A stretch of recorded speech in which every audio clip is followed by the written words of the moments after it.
உள்ள இருக்கிற கேஸ் வந்து நம்ம ஈசோஃபாகஸ்ல ரிஃப்ளெக்ஸ் ஆகி அது ஒரு நோயின்ட்டாங்க, டிசீஸ்ன்ட்டாங்க, கேர்டுன்ட்டு. புரியுங்க? அப்பனா நீங்க சாப்பிட்ட முறை சரியா சாப்பிடல. இதான் காரணம், பேசிக்கா தான் காரணம். நம்ம பல காரணங்கள் வேற என்னென்னமோ நினைச்சு என்னென்னமோ சொல்லுவோம். எனக்கு கேஸா இருந்தது நான் அதை போடுறேன், கேஸா இருந்தது அந்த சூடான சாப்பிடுறேன். பேசிக் என்ன ஒன்னும் தெரியல. The way you consume your food is really matters, not the food you consume. நம்ம சாப்பிடுற உணவுனால அதை மாற்ற முடியாது, சாப்பிடும் முறையினால தான் அதை மாற்ற முடியும்.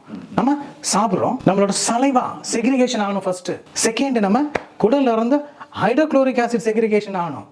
இந்த ரெண்டும் ஃபர்ஸ்ட் செக்ரிகேஷன் ஆச்சுனாலே நமக்கு 50% ஆஃப் த ரிஃப்ளெக்ஸ் வராது, நாற்றம் அடிக்காது. அப்புறமா நம்மளோட பைல் ஜூஸ் தான் ஜீரணத்துக்கு உகந்தது. இந்த பித்தம் நம்ம இன்சுலினும் ஒன்னா சுரக்கணும். அதாவது நம்ம இந்த 4 ஃப்ளூயிட் எந்த உணவுல சேர்ந்து உள்ள போகுதோ அது நம்ம உடம்புல இருந்து யூரினா வெளியே வந்துடும், நம்மளோட ஃபீக்கல் வேஸ்ட் நம்ம மலமா வெளியே வந்துடும். மற்றதெல்லாம் வரவே வராது, ஜென்மத்துக்கும் வராது.